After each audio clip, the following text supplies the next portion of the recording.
Comme promis, on continue notre étude selon les enseignements du Rav Cherki et on va commencer le sujet donc qu'on avait fait auparavant mais qui n'avait pas été enregistré sur Tachlit Achaim, le but de la vie. Alors, avant de commencer cette question, simplement on parle du but de la vie.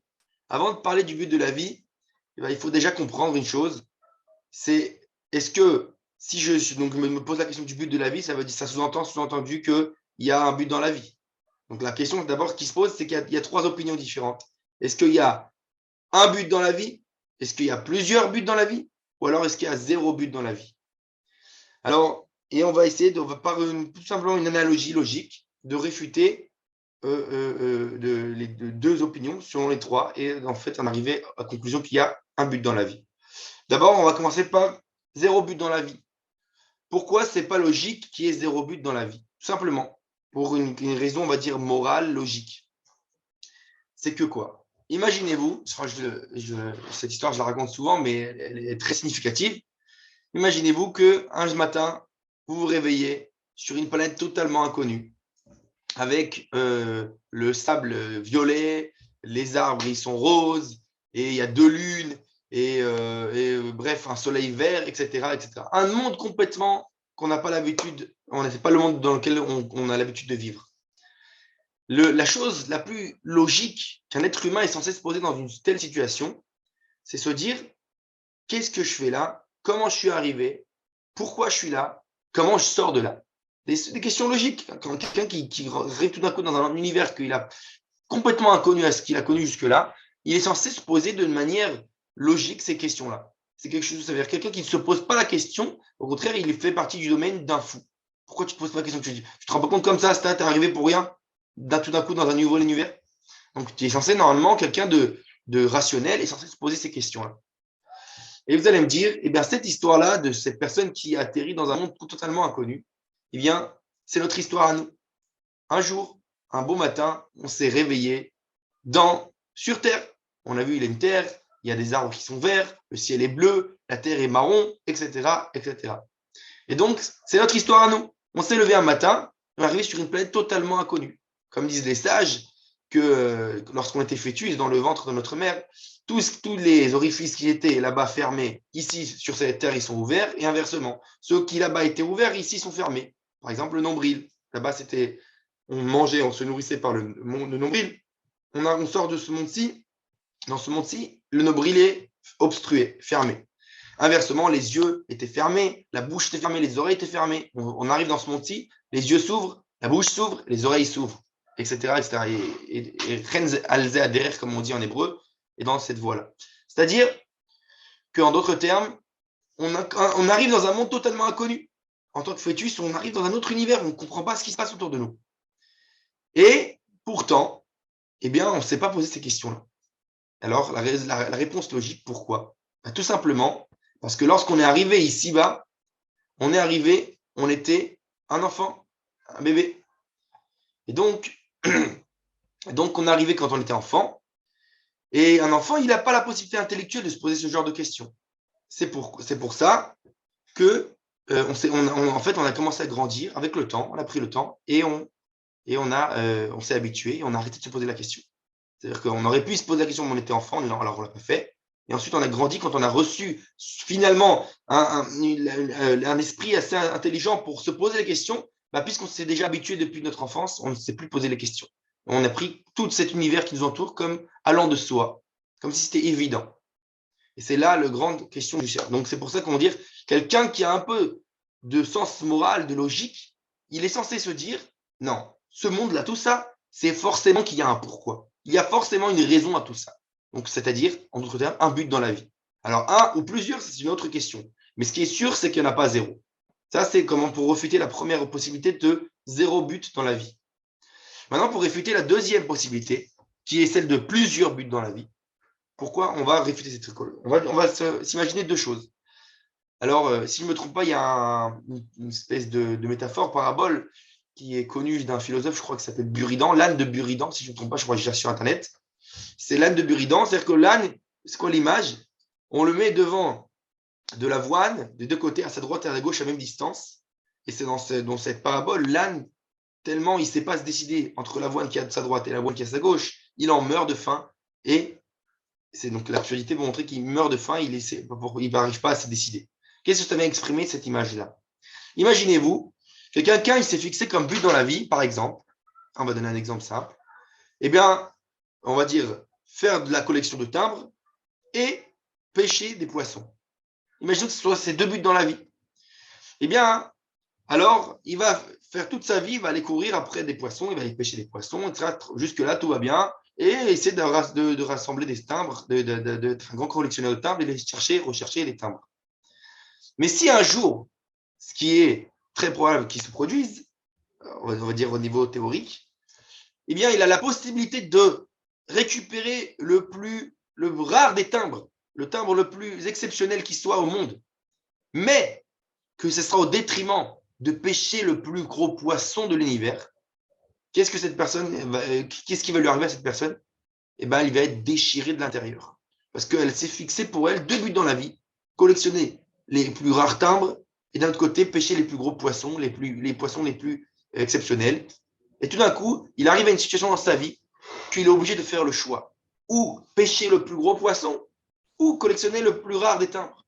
Et comme il est obligé de choisir ça ou ça, cette personne sera forcément déchirée de l'intérieur parce qu'elle n'aura pas, parce que pour prendre l'addition de ce fameux but de la vie. Donc, par cette raison, on va dire encore une fois analogique, on réfute la raison de fait que c'est pas possible pour le bien de l'être humain qu'il y ait plusieurs buts dans la vie. Parce que ça déchirait la personnalité, ça nous déchirait au niveau de la nefesh, de l'âme. D'avoir une situation où tu es obligé de choisir entre l'un ou l'autre des buts que tu t'es fixés. Donc, c'est pourquoi, analogiquement, on en arrive à la conclusion qu'il y a un but dans la vie. Donc, ça, c'est le premier point qu'on doit bien développer. Conclusion, il y a un seul but dans la vie. Ça, c'est la première chose.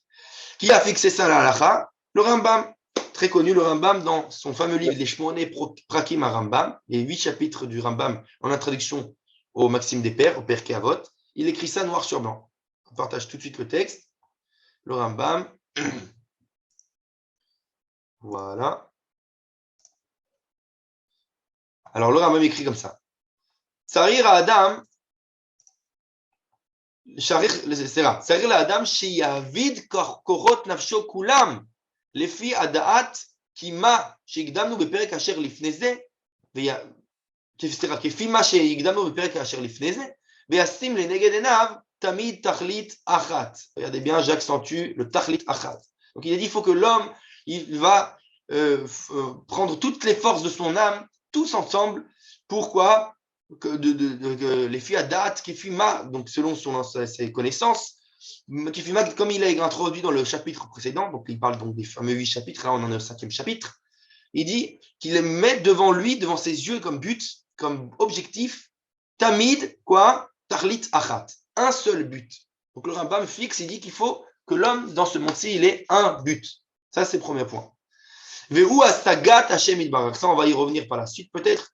Mais ce but-là, c'est pas n'importe quel but. C'est ou asagat Hashem yitbarach.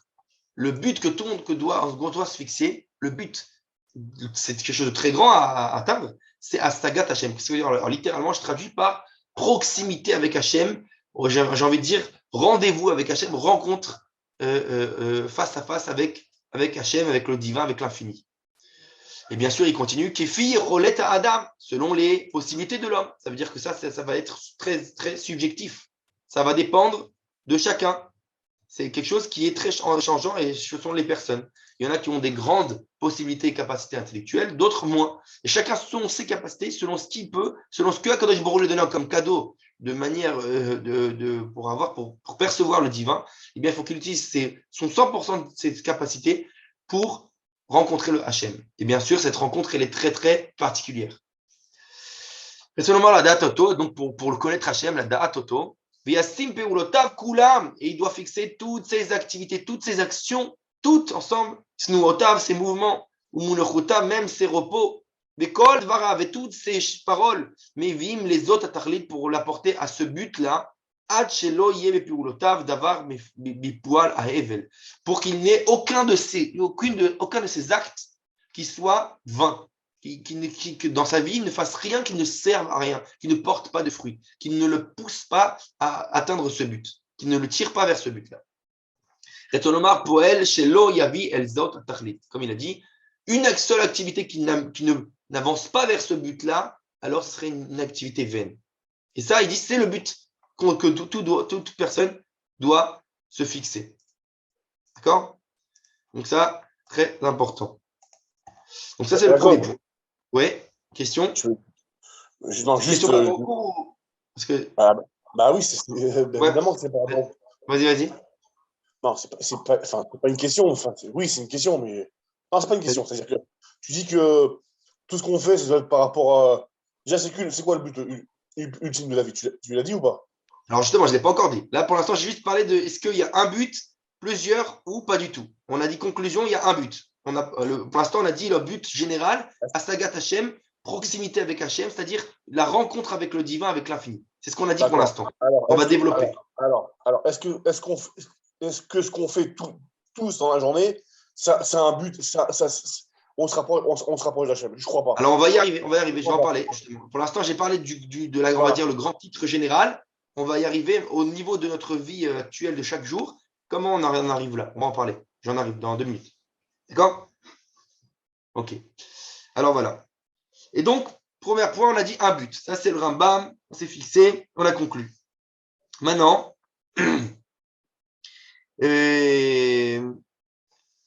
d'ailleurs, on a dit, le fait qu'il y a un but, on a dit, et je précise, j'accentue, c'est pour justement éviter qu'il y ait ce qu'on appelle déchirement au niveau de l'âme. Qu'on a dit qu'on a une seule fois l'occasion d'être déchiré entre deux buts.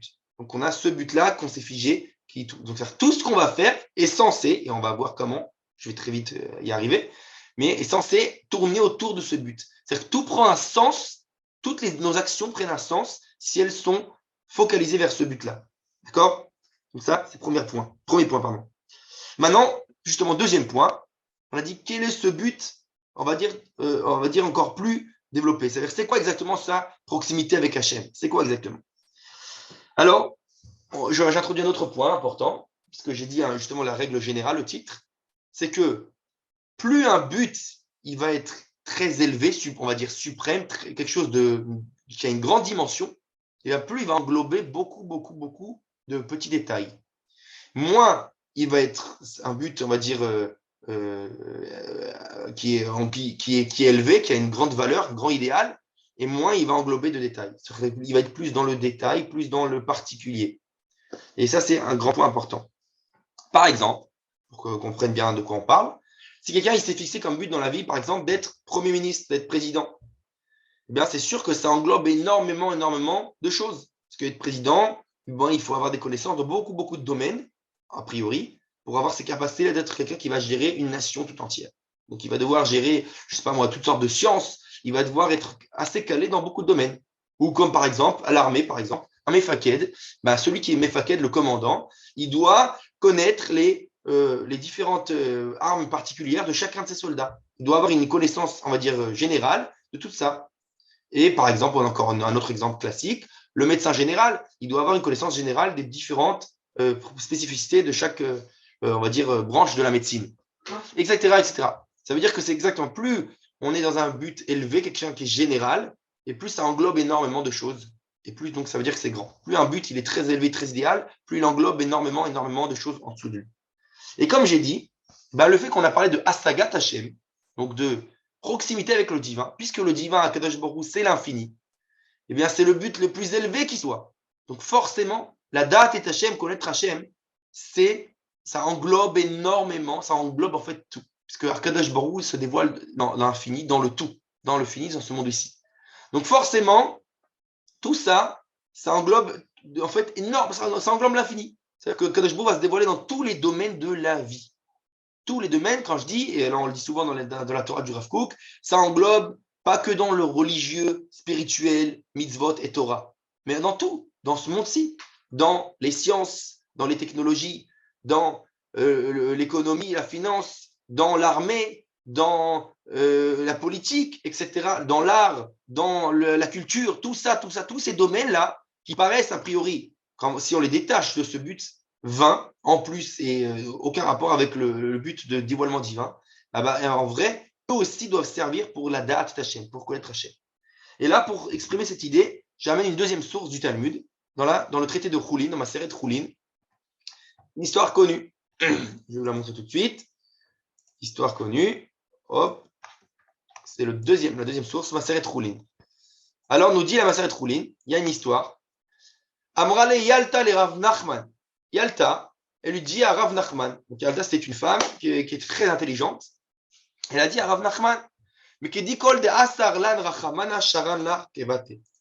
Grand principe, elle dit tout ce que Akadosh Baruch Hu, il a interdit dans la Torah, interdit donc dans la loi, dans la halakha, forcément, il a aussi permis une chose qui a le même goût, que cet interdit quelque part ailleurs. Ça veut dire que tout goût d'interdit, forcément, existe aussi dans le permis. C'est pas possible que Kadosh Baruch Hu ait créé un monde où on ne peut pas rencontrer tous les goûts. C'est ce que Yalta vient de dire. Et là, elle commence avec les différents exemples. Elle dit, voilà, elle dit, Asarlan dama sharalan kveda. Il a interdit de boire du sang. Il a permis de manger du foie. Kaved, ouais, c'est le foie, si je ne me trompe pas. Oui, ça. Donc c'est là où il y a le sang. C'est le goût du sang. Nida dam toar. Il a interdit d'avoir donc relation avec la nida, avec la femme, dans un impur, de mensuel. Et donc, il a permis pendant son dam toar. Le dam toar, c'est ce qu'on appelle à la période de la Torah, la période où elle est après avoir enfanté, où elle voit du sang, mais elle est permise. Bref, je ne vais pas rentrer dans les détails ilchatiques, parce que ce n'est pas le sujet, c'est un sujet, c'est une branche. Mais en tout cas, l'idée, il faut fixer l'idée. Ensuite, elle continue, elle dit Chalav Behema, Chalav Chaya. Il a le lait du bétail, le lait de la bête sauvage, etc. Donc, il a trouvé, il y a un lait qui a le goût donc le lait des animaux interdits, il existe dans le lait des animaux permis, etc. etc. Chazir mocha de shibuta, elle dit le porc, le goût du porc. Alors, je ne sais pas identifier parce que personne ne le sait aujourd'hui, mais en tout cas, il faut encore une fois rester fixé sur l'idée. Mocha de shibuta, le cerveau d'un certain poisson qui s'appelait le shibuta à l'époque. Bon, je ne sais pas, au niveau des identifications, aucune idée, mais en tout cas, c'est l'idée que ça veut dire que le goût du porc, quelque part, il existe dans le cerveau d'un poisson qui est permis. On ne sait pas lequel, mais peu importe. Giruta lishna dechua. Même les volatiles qui sont impurs, il y a aussi la langue d'un certain poisson qui aurait le même goût que ces volatiles impurs, etc., etc. Elle continue en bas. Eshet ish grusha, il a interdit une femme mariée, donc d'avoir une relation avec une femme qui est mariée à quelqu'un d'autre, mais il a permis une divorcée, ou Bechaye Baala, donc une divorcée lorsque son mari est encore vivant, par exemple. Eshet ach, il interdit la femme du frère, mais il a autorisé la Yébama, qu'on appelle dans la Torah. La Yébama, c'est celle du loi du Lévitique. La Torah disait qu'on peut, lorsqu'un frère n'a pas eu de descendance, le frère peut se marier avec la femme de son frère pour lui donner une descendance à travers lui, etc. Bref, encore une fois, sans rentrer dans tous les détails de tous ces différents sujets, parce qu'on n'en finirait pas. Mais en tout cas, c'est l'idée qu'il faut retenir. Ensuite, Koutit, Yefat Toar, une non-juive Koutit, donc à l'époque, les Koutim, il a autorisé la Yefat Toar, la femme qu'ils avaient pendant, lorsqu'ils faisaient une guerre Israël, ils pouvaient prendre une femme, lorsqu'ils faisaient la guerre à un peuple, là, après elle a converti, etc., etc. Et bref, elle est venue d'une autre nation. Tout ça pour dire que là où il y avait un interdit, toujours, c'est quelque part, il y a une manière d'avoir la même rencontre avec Hachem à travers cet acte, cette mitzvah, dans le permis. Et là, elle, après avoir dit toute cette liste, Yalta, elle demande à Rav Nachman, elle lui a dit, attends. Elle dit, moi maintenant que j'ai compris ce principe-là, que chaque goût interdit, il existe dans le permis, elle me dit, j'ai envie de goûter le goût du lait et la viande mélangée, parce que c'est interdit. Donc forcément, quelque part, on doit avoir dans quelque chose dans le permis, le goût du lait et la viande mélangée dans le domaine du permis. Réponse de Rav Nachman, Amarleu Rav Nachman, les tavres zavaiku, les kechalé. Il lui a donné khalé. Il lui a donné à ses cuisiniers de lui cuisiner du kral. C'est quoi le kral?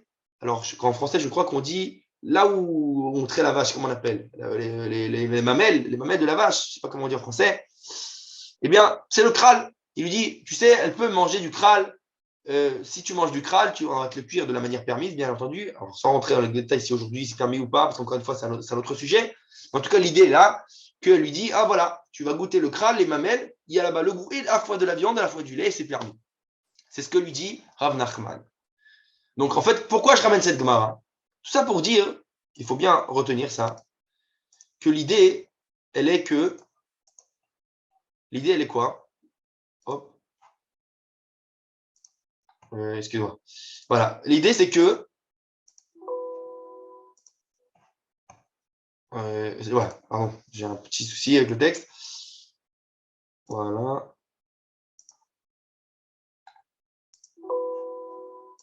Voilà. Donc l'idée c'est quoi? L'idée c'est que, comme je dis, c'est que dans chaque chose de ce monde-ci, Kadosh Baruch Hu a créé un monde où tous les goûts interdits existent dans le domaine du permis. Donc comme on a dit, puisque le grand but qu'on s'est fixé, le but Tarlit Achat, ce fameux but 1 que le Rambam a parlé, c'est Astagat Hashem, c'est atteindre le divin, ça veut dire avoir une perception du divin, c'est-à-dire rencontrer Hashem Itbarach, rencontrer l'infini, et que l'infini se dévoile dans tout le domaine du fini, puisque c'est lui qui a créé ce monde-là.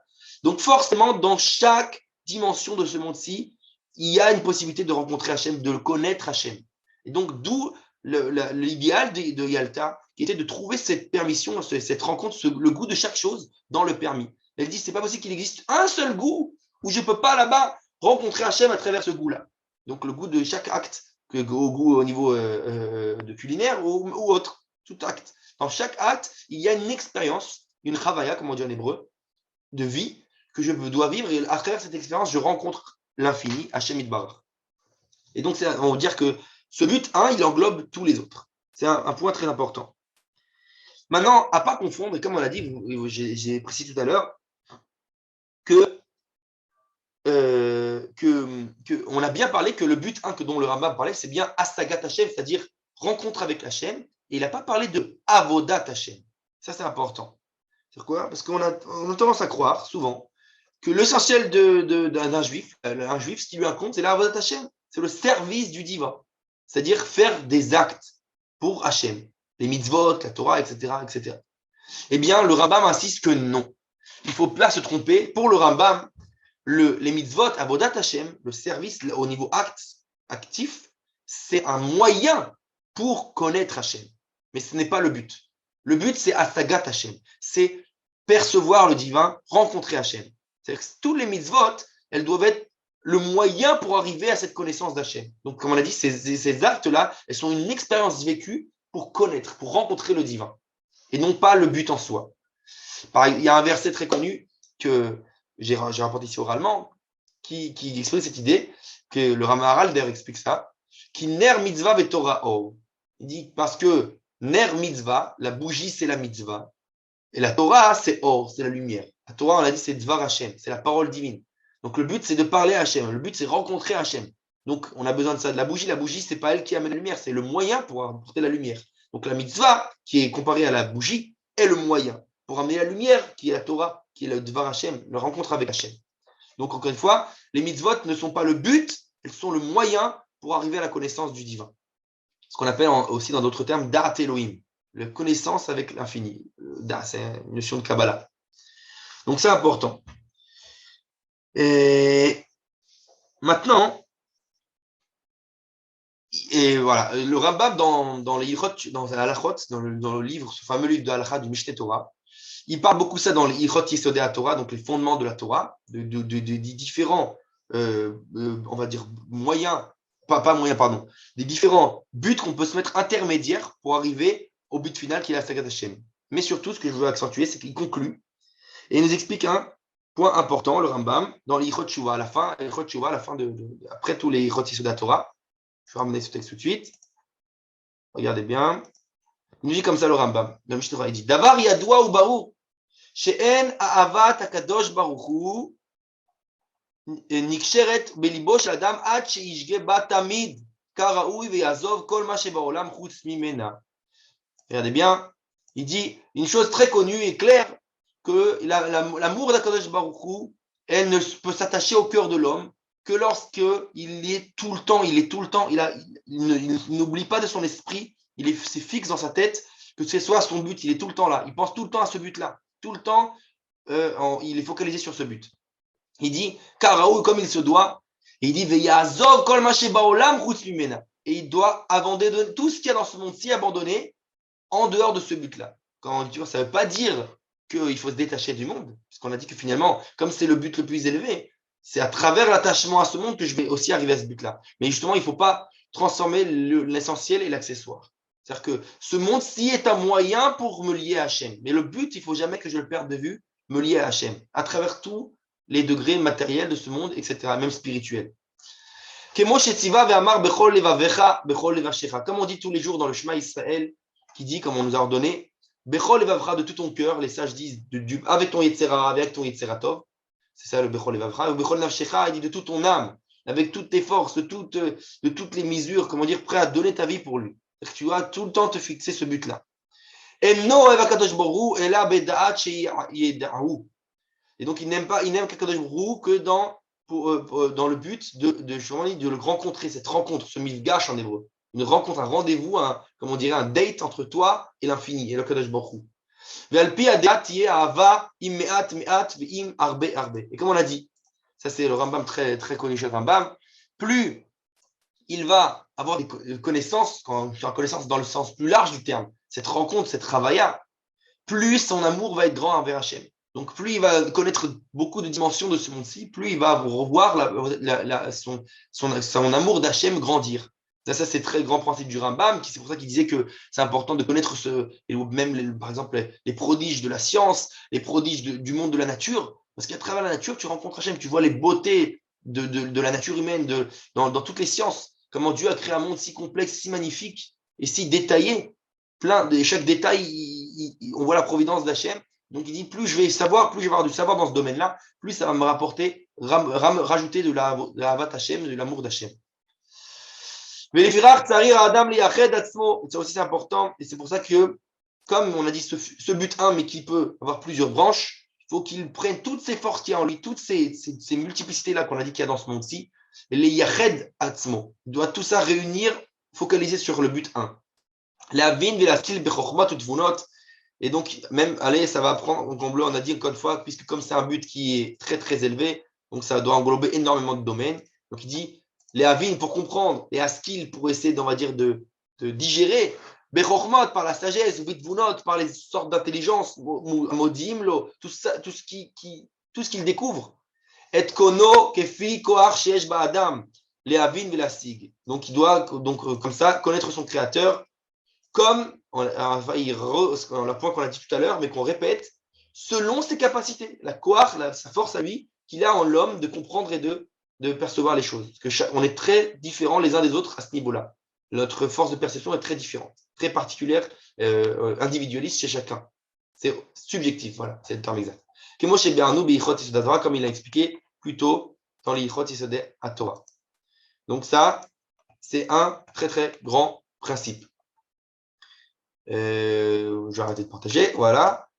Et maintenant que j'ai dit ça, hop. Alors, le prochain point, donc j'ai parlé donc, j'ai parlé donc de la loi fondamentale de la Torah que le Rambam nous fixe. Maintenant, il y a même un parallèle entre cette loi du Rambam là et un Zohar. Alors, encore une fois, je n'ai pas apporté le Zohar pour ne pas apporter tous les textes non plus, pas que ce soit trop lourd, mais il y a un Zohar justement qui nous dit, qui dénigre le service. Il y a plusieurs services d'Hachem, plusieurs manières de servir d'Hachem, comme on a dit, pour arriver à ce but-là très élevé. Il y a le premier que le Zohar dénigre énormément, a priori, c'est le service d'Hachem comme un esclave, servir comme Eved Hachem. Donc, Eved, comme un Eved, esclave, il fait ce qu'il lui incombe. Comme on dit en hébreu, il est Rosh Katan. Il fait seulement ce qu'il est obligé, il fait. Donc, on lui a dit, tu dois faire ça, il fait ça. Par crainte de son maître, il fait exactement ce qu'il est obligé de faire, il le fait le minimum. Ça, c'est le service le plus minimal, on va dire. C'est celui qui fait pour avoir une récompense. Il sait que s'il ne fait pas, il n'aura pas son salaire. Pardon ? Service minimum. Voilà, service minimum. Donc ça, c'est le premier degré. C'est quand même quelque chose, c'est pas rien, parce qu'au moins, il fait ce qui lui incombe, mais il le fait par intérêt, il veut son salaire, il veut, etc., etc. Donc ça, c'est le plus bas degré dans le service d'Hachem. Ensuite, il y a un autre degré que le Zohar, lui, vient louer. C'est celui qui sert Hachem comme un ben, pas comme un évêque, pas comme l'esclave, pas comme un serviteur, mais comme un ben, comme un fils. Le fils, lui, il va au-delà de ce qu'on lui demande. Parce que le fils, il cherche à faire plaisir à son père. Donc le fils, voilà. Il aime son comment? père. Il aime Voilà, son il aime père. par amour de son père, il va justement même pas attendre que son père lui demande, il va entreprendre et faire les choses au-delà, essayer de trouver lui, de chercher qu'est-ce que son père aimerait que je lui fasse. Donc il va même ajouter à ce qu'il est obligé. Donc il fait ça par amour, et plus que ça. Non seulement il fait ça par amour, donc il va faire pour voir plus, mais en plus il s'identifiera avec la chose, parce qu'il sent que c'est par amour qu'il le fait, donc il va s'identifier avec ce qu'il fait pour son père. Ça, c'est le service du Fils. Là, le Zohar, il parle en louange de cet haut degré. Mais en vrai, il y a un autre degré encore plus élevé, le troisième degré. Parce que le Fils, quelque part, justement, il ne fait pas pour de salaire. Il ne veut pas de son salaire, il ne veut pas de sachar, il ne veut pas de salaire dans ce qu'il fait. Il dit, moi, je fais ça, les Shem Shamaï, mon nom des cieux, juste pour mon père, parce que je pars amour. Mais le troisième degré que nous parle, qui est mentionné dans la Bible, dans le Tanakh, à plusieurs reprises, avec Avraham Avinu, qui est appelé Eved Hashem, ou avec même Moshe Rabbeinu, Eved Hashem aussi, c'est Eved Hashem, c'est l'esclave d'Hashem, mais pas esclave seul. Qu'est-ce que ça veut dire? Eved Elohim. C'est ce qui est mentionné sur Moshe, sur Moïse. Et donc, en fait, ça veut dire que lui, bien sûr qu'il n'est pas au degré le bas qu'on dit qu'il fait parce qu'il est obligé. Il fait parce qu'il part amour comme le fils, sauf qu'il sait que le père a voulu, donc Hachem a voulu aussi qu'on ait un salaire. Donc, c'est un plaisir, c'est par amour du père que je veux recevoir le salaire qu'il m'a promis. Donc, je ne reçois pas le salaire parce que j'ai envie de recevoir le salaire, je reçois le salaire parce que Hachem, c'est ce qu'il a voulu, c'est la volonté d'Hachem que je reçois un salaire. Il a voulu me faire du bien, et moi en tant que créature et pas créateur, le minimum c'est de recevoir ce qu'il a voulu me donner. Donc je suis receveur. Et cette réception, en fait, c'est moi ce que j'ai à faire donner. C'est plus une récompense. Une récompense. Oui, mais cette récompense, je ne la reçois pas parce que je veux la récompense en soi, mais parce que je sais qu'Hachem a voulu me la donner. Et donc ça, c'est le plus haut degré. Le plus haut degré, ça veut dire que je fais par idéal. Parce que, comme je vais donner une parabole très simple, comme si, par exemple, parfois, ma mère me donne un cadeau. Et pas forcément que ce cadeau, j'ai envie de ce cadeau. Mais par amour, par ma mère, je sais qu'elle veut que je reçoive ce cadeau. Alors, je le reçois avec amour et je le récupère, en fait.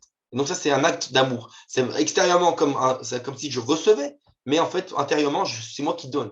À travers le fait que j'accepte de recevoir ce cadeau qui, a priori, je ne voulais pas.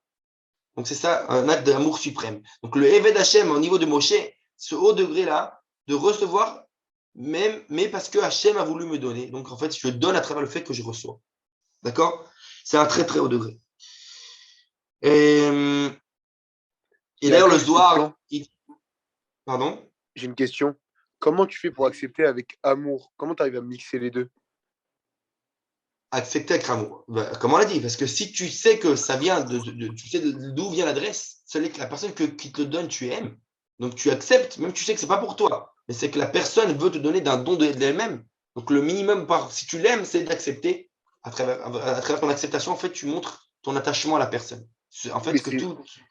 Pardon? C'est très très compliqué. C'est très compliqué. C'est comme tu as dit, c'est un niveau de Moshe Rabbeinu de Avraham. Bien sûr, c'est le niveau de Moshe, mais nous, au moins, on doit y aspirer. Parce que le minimum, on n'a pas dit qu'on doit maintenant être Moshe, mais nous, au moins, aspirer à cela. Aspirer à cela, c'est comprendre que le plus haut degré, on va dire, il y a deux écoles très connues chez les. Alors, les noms, c'était les. Bon, je ne vais pas les dire parce que je crois que je ne vais pas les dire de manière erronée, mais en tout cas, il y avait deux écoles de philosophes. Un qui prônait le fait que dans ce monde-ci, on doit avoir du profit, on doit profiter de ce monde. Et l'autre qui disait au contraire, on doit se focaliser sur notre obligation et pas sur le plaisir. Et bref, le Messie Yesharim, au tout début de son livre, il fait une jonction, une synthèse entre les deux. Il dit bien sûr qu'il faut, le but principal, c'est Chovat Adam, c'est l'obligation de l'homme qui lui incombe vis-à-vis du Créateur, vis-à-vis de l'infini. Ça, c'est évident. Mais, il dit, mais aussi, le but suprême, c'est l'Itaneg Hashem. C'est profiter de la Shrina, profiter de la présence divine, cette rencontre, ce rendez-vous avec l'infini. Donc, conclusion, ce qui veut dire que, en fait, les deux ne font qu'un. C'est-à-dire que lorsque je fais mon obligation, dans mon obligation, ça incombe aussi le fait que Kadosh Baruch Hu, il a voulu me faire du bien, il a voulu cette rencontre, il veut ce mifgash, il veut cette association avec l'infini. Donc, à travers le fait que j'accepte de le rencontrer, j'accepte de recevoir, eh bien, en fait, je réalise mon obligation en tant que créature. Ça, c'est le grand Mifgash. Donc, le but de notre vie, on l'a dit, Asagat Hashem, c'est la perception, donc ce rendez-vous. Et là, j'aime tout le temps à rappeler, mais c'est toujours de le rappeler, c'est bien, important de le rappeler. Contrairement au christianisme et à l'islam. Dans le christianisme, ils mettent tout le temps au centre l'homme. Et Dieu presque n'a pas de valeur. C'est-à-dire que c'est l'homme, moi et moi et moi. Et donc, eux, le centre de tout, c'est ce que l'homme veut. Dans l'islam, c'est exactement l'inverse. Ils mettent tout le temps au centre de la relation Dieu et l'homme presque complètement effacé. Il n'est pas du tout au centre de la relation. Donc, moi, je ne veux faire que mon obligation. Et Allah a dit. Ça, c'est l'islam. Dans le judaïsme, c'est ni l'un ni l'autre. Dans le judaïsme, c'est la rencontre entre les deux. C'est-à-dire qu'on met ni Akadosh Baruch Hu, l'infini, au centre de la relation, et ni l'homme. On met le duel, pas le duel, pardon, le dialogue. Le dialogue entre les deux, la relation. C'est pour ça que le verset qui se répète le plus dans toute la Torah, c'est Vaïdaber Hashem El Moshe Lemor. Et Hashem a parlé, Hashem a parlé à Moshe pour lui dire. Donc c'est une parole. C'est ça la Torah. Une parole de l'infini au fini, à nous les êtres. Voilà. C'est très très important que tout le monde sait. Donc tout le but de la création, c'est cet rendez-vous, ce date qu'Akadosh Baruch Hu nous a fixé pour ne faire qu'un avec lui. Être associé à lui. Donc c'est ça le but ultime de la vie. Comment? Pour répondre à la question, c'est ça le but ultime de la vie. Voilà. En gros, oui. Mais après, maintenant, je vais montrer au niveau on va dire massif, c'est-à-dire concret, comment on le fait aujourd'hui dans la vie de tous les jours. Et pour l'instant, oui, c'est ça le grand but, le grand titre du but de la vie, c'est ça. C'est rencontrer Hachem. Je suis d'accord avec ça. Je suis d'accord avec ce que tu dis, c'est-à-dire que le but de la vie de chaque juif, on parle des juifs, on ne parle pas des goïms, de chaque juif, c'est de se rapprocher d'Akadosh Baruch Hu. Ça, c'est Vadaï. Avant la question, c'est est-ce qu'on fait vraiment le travail pour se rapprocher de Dieu? C'est ça la question. Non, encore une fois, ça, on va y arriver. C'est les deux derniers points que je vais parler. On va y arriver. Les intermédiaires entre. Mais pour l'instant, je parle du but premier. Maintenant, et donc avant ça aussi, pourquoi je dis ça? Que c'est important aussi alors qu'on se fixe ce problème.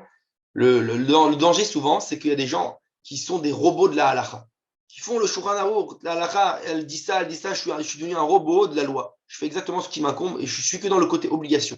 Mais on oublie que tout le but, c'est la rencontre avec Hachem. Je ne suis pas un robot, je suis un être humain. Donc un être humain, le but, c'est la rencontre avec le divin et pas d'être comme j'ai fait un V, comme on dit, validé. J'ai fait, hop, je coche, j'ai fait les actes. Je ne suis pas un robot d'action. Voilà. Donc ça, c'est très, très important de savoir que nous ne sommes pas des robots, nous sommes des êtres humains et c'est tout le but du judaïsme, cette rencontre entre l'homme et son créateur. Maintenant, je ramène un autre verset sympathique, justement, de ce danger des fois de déconnecter à travers la multiplicité des mitzvot, des halachot. On peut se déconnecter du but essentiel. On a oublié l'essentiel, l'arbre, la racine de tout. Et donc, il y a un verset dans le prophète Yeshayahu, je ramène tout de suite, qui montre ça très très bien.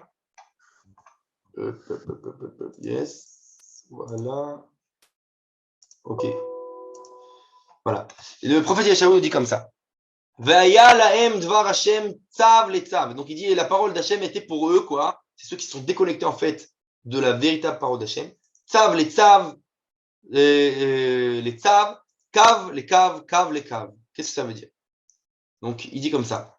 Il dit, alors tzav littéralement c'est un tzav, une tzivouille, une ordonnance. Donc ça veut dire qu'ils ont fait la Torah une liste d'ordonnances. Encore un ordre et encore un ordre, encore une loi, encore une loi. Cave les caves.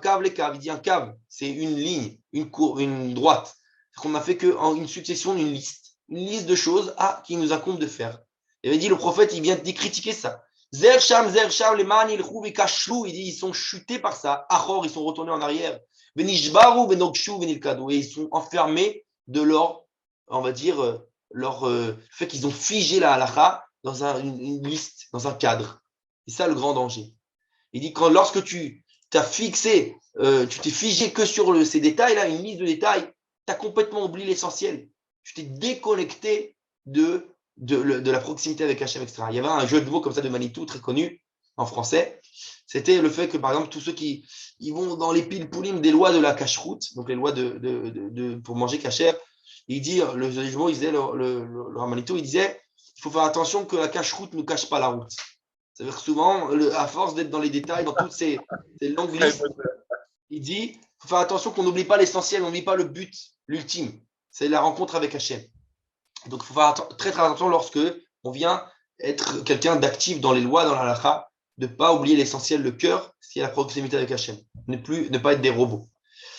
Et plus que ça, regardez le verset d'après dans le Tehillim, il disait, ça c'est le Rav Zehuda Kouk, le fils du Rav Kouk, qui disait que la Torah d'Hachem, Temima. Alors, Temima, ça veut dire, elle est entière, elle est intègre, elle est complète que le quoi.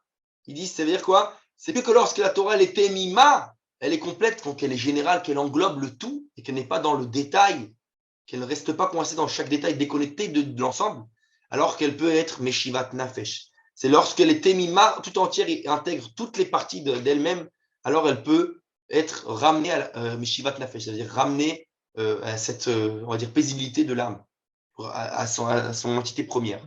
Et tout Hachem les mana Merkimat Petit. Donc c'est ça ce que la Torah est censée faire. Un témoignage d'Hachem fidèle qui va comment dire, rendre sages les non-sages. Voilà, attends. Ça c'est par rapport au verset. Comment? Juste, Temima, ça veut dire quoi?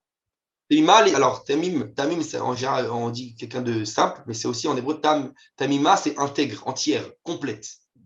Donc lorsque la Torah elle est complète, c'est-à-dire qu'elle englobe le tout, ça, Tamim, eh bien, ça veut dire qu'elle ne tombe pas dans les petits détails.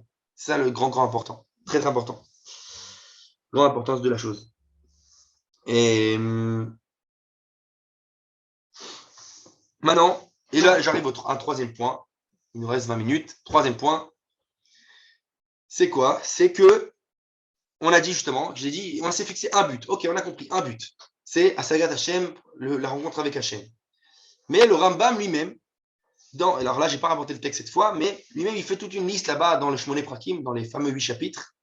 Et il dit quels sont les intermédiaires pour arriver à ce but. Il parle de plusieurs buts qu'on doit se fixer intermédiaires. Et c'est important. Pourquoi? Pourquoi? Parce qu'on donne la parabole de quelqu'un qui s'est donné comme but de grimper une montagne, on va dire d'aller monter une énorme montagne. C'est important qu'il se mette des points de repère entre-temps pour arriver au but. Ça va lui donner du courage, plus il va arriver étape après étape, et ça lui donnera la force de continuer. Et donc, il dit comme ça. Il y a plein d'étapes intermédiaires. Alors, je vais dire la liste, on va dire de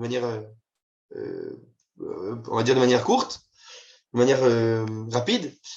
Il dit par la première chose, activité corporelle, santé physique. C'est important. C'est le truc minimal, d'avoir une santé physique pour le corps. Ça va nous permettre après de dévoiler, donc on a dit, le divin.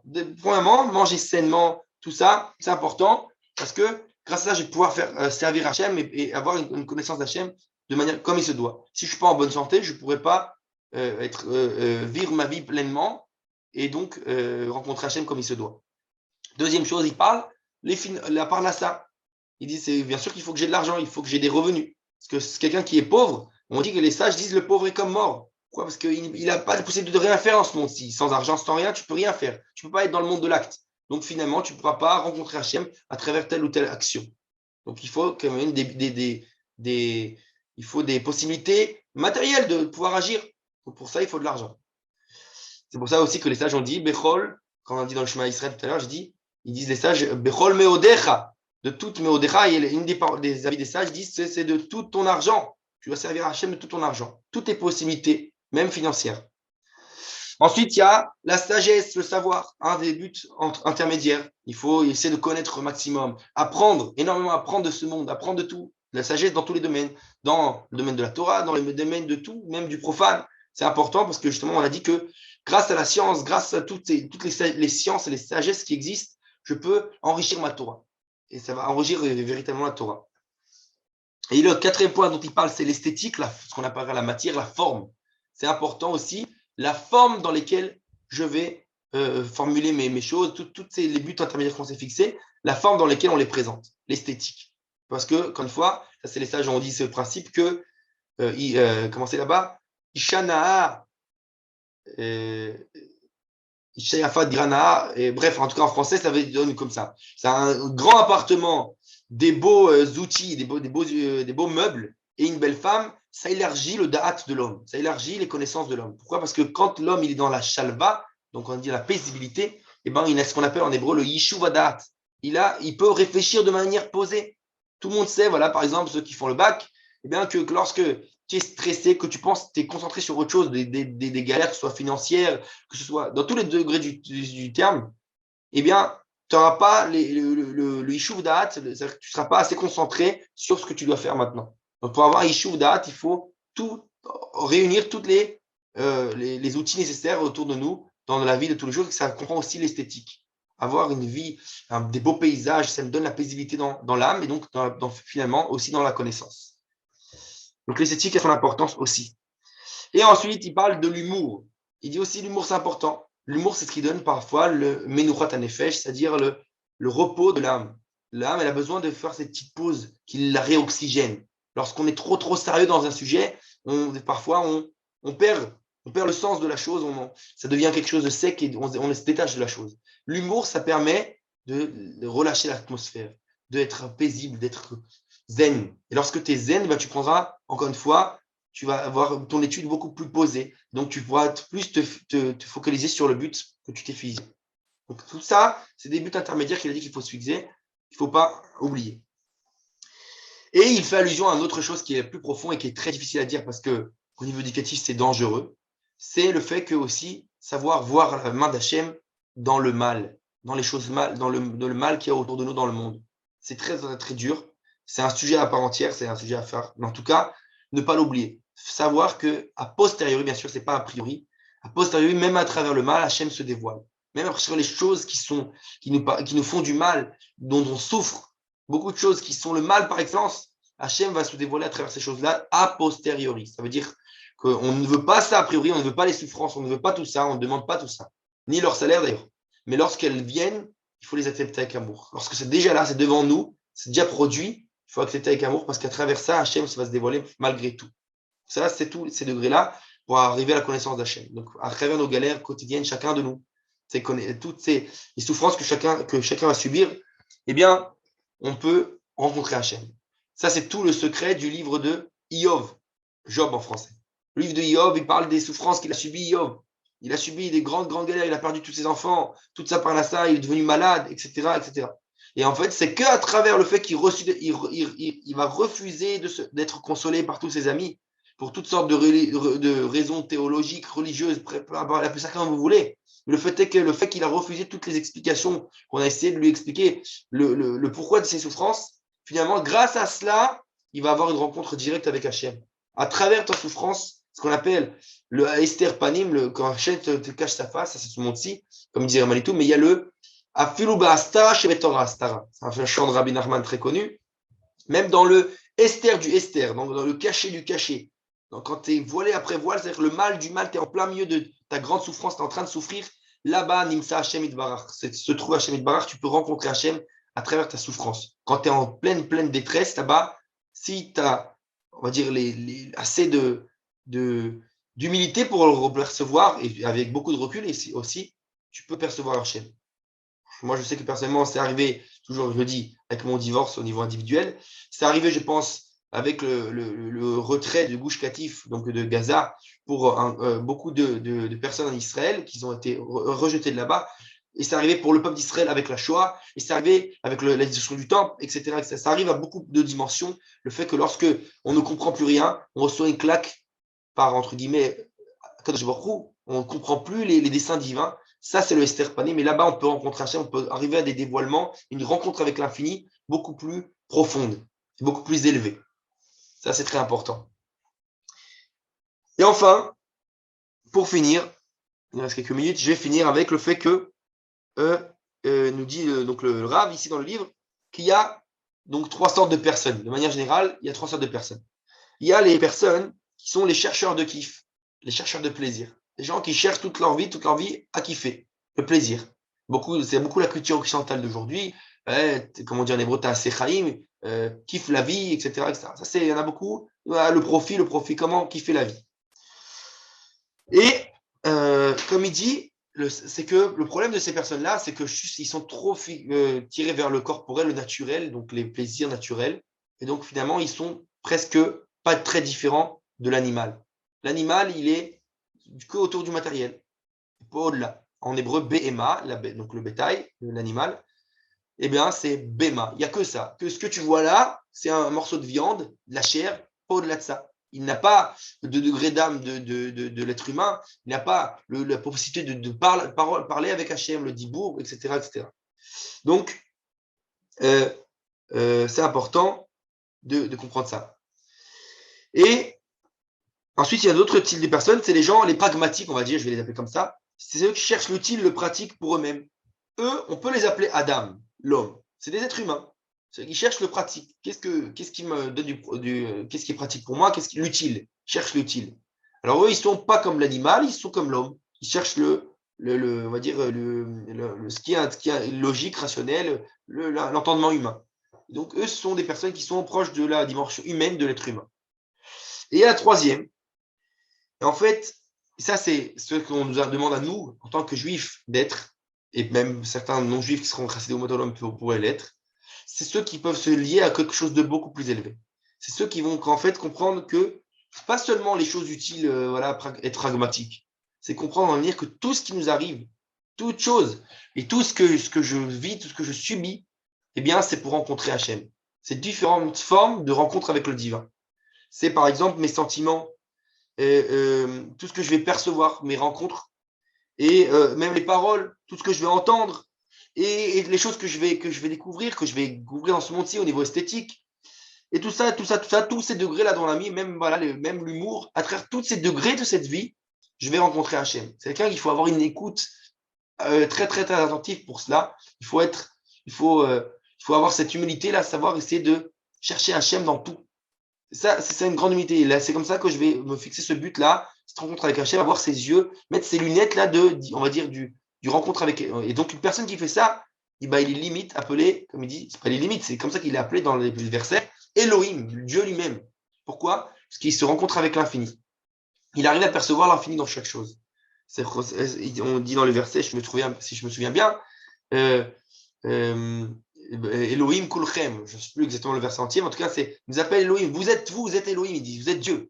Pourquoi? Parce que c'est lorsque toi, tu arrives à te rencontrer Dieu dans chaque chose, en fait, tu deviens une partie de cet infini, comme il disait le Balatania, ça veut dire toi aussi, tu fais partie de cet infini. Tu t'es lié, tu t'es associé totalement à l'infini. À travers ta vision des choses, le fait que tu cherches tout le temps, tu t'es fixé ce but et tu ne le lâches pas. Rencontrer l'infini. C'est pour ça qu'on est ici-bas sur Terre. Et donc, ça va prendre par le biais de tous les intermédiaires. Que ce soit, on a dit, ma vie matérielle, que ma parnassa, même mes amis, ma vie sociale. Aujourd'hui, les réseaux sociaux, c'est une forme de rencontrer Hachem, et voilà, par rapport au Zoom, etc., etc. Tout ça, les sciences, les arts, la culture, je peux rencontrer Hachem. Même il disait le Rav Kook, même les philosophies, tout ça, toutes les opinions qui existent dans ce monde, eh bien, on peut trouver qu'est-ce que Hachem vient m'apprendre à travers tel ou tel mouvement, telle ou telle pensée. Qu'est-ce que Hachem vient à moi me dire? Ça, c'est individuel. Et comme c'est individuel, justement, là, j'en arrive au dernier point, au quatrième point, justement, j'ai parlé du but général et des intermédiaires. Mais on n'a pas résolu le problème, de savoir est-ce qu'on peut avoir tous, autant qu'on est, des buts différents. Est-ce qu'il y a une nuance dans mon but à moi, le but à lui, etc., etc. Eh bien oui. Parce que comme on dit, chacun est différent. On a tous été créés différents. Donc c'est forcément qu'on a des buts aussi différents. On parle du but original, c'est la perception, mais cette perception, on a dit qu'elle est très individuelle. Chacun a son propre prisme, sa manière de dévoiler le divin, selon ses ustensiles, selon ce qu'il a reçu. Donc on a ce panim et le panim, ce face à face avec le divin, puisque notre panim, notre visage à chacun de nous est différent. Forcément, la rencontre avec l'infini, à notre degré à chacun, sera aussi différente. Et donc chacun a sa manière, son prisme à lui, qui se dévoile. Ça, on le voit très bien dans la Hamida. On dit tous les jours dans la Hamida, on dit Elohé Abraham, Yitzhak, Velohé Yaakov. 3 fois, on répète le nom, le Dieu d'Abraham, le Dieu de Yitzhak et le Dieu de Yaakov. On aurait pu dire, dit Elohé, Abraham, Yitzhak et Yaakov. Le Dieu d'Abraham, Yitzhak et Yaakov, c'est le même Dieu, celui d'Abraham, Yitzhak et Yaakov. Pourquoi on répète 3 fois le nom Dieu? Le Dieu d'Abraham, le Dieu d'Yitzhak, le Dieu de Yaakov. Alors, c'est comme si on aurait posé la question à l'époque Abraham, Yitzhak et Yaakov de manière séparément, comme si quelqu'un qui entendait parler Abraham, qui entendait parler Yitzhak, qui entendait parler Yaakov de sa relation au divin, il entendrait parler comme si on parlait de 3 dieux différents. Ben justement, parce que leur perception à chacun est différente. Elle part d'un autre, le Abraham qui représente le Chesed, Yitzhak le Din, et Yaakov qui est la Rachamim, la miséricorde. Et donc c'est forcément 3 perceptions différentes. Et d'ailleurs, juste avant ça, on dit aussi Elohenu, Elohe Avotenu. Notre Dieu à nous et le Dieu de nos pères. C'est-à-dire que lui aussi, c'est pas la même perception, mes pères, du divin, que moi, Elohenu, notre perception à nous aujourd'hui, notre génération. Donc chacun, au niveau individuel, a son prisme, a son particularise, sa manière de rencontrer Hachem, qui est individuelle. Et c'est pour ça que, eh ben oui, ça va tous se fixer au niveau de la sagat Hachem, on a dit cette perception, cette rencontre avec Hachem, mais ça va être différent au niveau de la perception, au niveau individuel. Et c'est très important de s'en rappeler. Donc ne pas essayer en fait, d'être un copier-coller de quelqu'un d'autre. Parce que justement, si jamais on avait tous la même chose, on était pareil, on était identiques, quelque part, bah pourquoi vous avez besoin de créer des milliards de personnes dans le monde? Il y en a qui sont inutiles, ça ne sert à rien puisque chacun a le même but. Ce but va être rempli par quelqu'un d'autre. Eh bien non. Chacun a un but entier. C'est pour ça que chacun doit se dire tous les matins, les sages disent dans le Talmud, Bishvili Nivra Haolam. C'est pour moi que le monde a été créé. C'est pas pour avoir de l'orgueil. C'est pour se rappeler que oui, moi j'ai un rôle à jouer dans l'histoire. J'ai ma perception du divin. Et sans ça, le monde est manquant. La Torah est manquante. La perception du divin, elle est manquante. Parce que là, le divin, ça va englober, on a dit, toutes les facettes. Donc, ce face à face avec toutes les créatures. Donc, c'est très, très important. Et quand ça veut dire que unité, ça veut dire qu'on a un but, qui est Asagat Hashem, ne veut pas dire uniformité. Ça ne veut pas dire que ce but, c'est de s'exprimer de la même manière pour chacun. Mais au contraire, l'unité véritable, c'est avec les différentes nuances. Chacun avec son prisme. Et qui finalement s'englobe dans une harmonie, tous ces buts-là, pour ce but suprême qui est chacun sa relation au divin, à l'infini. Je pense avoir terminé. Je vais juste résumer les 4 points dont on a parlé essentiels. Premièrement, on a dit qu'il y a un seul but. C'était le premier point, et pas 0 et non pas plusieurs. On a repoussé les différentes opinions. Ensuite, on a dit que ce but-là, c'est Asagat Hashem, la rencontre avec l'infini. Et qu'on avait dit qu'il pouvait y avoir, pour avoir ce but, plusieurs intermédiaires pour arriver à ce but-là, tous les intermédiaires de notre vie de tous les jours, dans tous les domaines du terme, de tous les domaines de la vie. Et enfin, le fait que ça n'empêche pas le fait que chacun a un but individuel, propre, son prisme à lui, qui s'englobe dans ce grand pulse. Chacun a sa partie du pulse à jouer dans la grande photo en global de l'infini, sa partie du pulse à lui, qui doit jouer. Et donc, il ne doit pas dire, ouais, moi je ne vaux rien, etc. Ne pas avoir d'estime de soi, en fait, quelque part, c'est une faute. C'est une faute parce que Dieu t'a créé. Donc, si tu n'as pas d'estime de toi-même, ça veut dire que quelque part, tu es accusateur vis-à-vis du divin qui t'a créé. Tu penses qu'il t'a créé pour rien. Voilà, c'est très, très important. Est-ce qu'il y a des questions pour les 5 dernières minutes qui nous restent? Vous pouvez ouvrir vos micros, poser des questions. Allez-y. Non? Non, ça va, ça va. Pas de questions? Ok, pas de problème. Alors, la semaine prochaine, comme c'est Pessah, je pense pas que je pourrais donner cours. Parce que malheureusement, le truc, c'est il faut le préparer, le truc, c'est écrire pendant la mouette. Bon, bref, c'est une histoire. Bref, et même je suis surchargé. Donc, je pense qu'après Pessah, Bezrat Hashem, on reprendra. Et le cours, Bezrat Hashem, ça sera sur le Yetzer Hara. Qu'est-ce que le Yetzer Hara? On parlera de tout ça, toujours selon la pensée du Rav Kook, bien sûr. Donc, voilà. D'accord. Je vous invite dans 2 semaines. Et à bientôt. Razak, Yaakov, Razak. D'accord. Ouais, Il y a le cours mercredi soir à OL Moshe. ouais, toujours. Alors, j'espère pouvoir venir parce qu'en fait, moi, mercredi, je vais voir mes filles à Bercheva. D'accord. Alors, je finis à 5 heures. Ah ouais, bah, peut-être que je serai là, ouais. 7h30, ouais, je pense que ça peut le faire, ouais. Ouais. Ok, alors à mercredi, alors. Allez, bye, mercredi. Bye. Bye. Razak Yaakov. Bye, Bye. Christophe. Hey.